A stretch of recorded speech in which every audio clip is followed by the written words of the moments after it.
Iginiit ng Malacanang na kailangang panatilihin ng Pilipinas at China ang maayos na pag-uusap sa gitna ng umiiral na tensyon sa West Philippine Sea.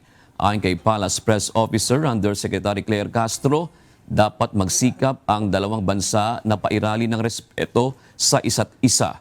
Nauna nang nagpahayag ng pangamba ang Department of Foreign Affairs sa palitan ng pahayag ng ilang opisyal at diplomat kaugnay ng sigalot sa West Philippine Sea.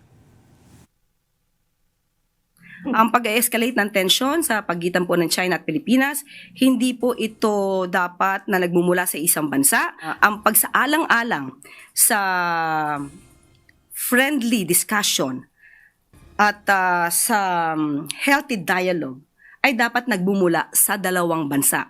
Hindi lamang mula sa Pilipinas, hindi lamang mula sa China.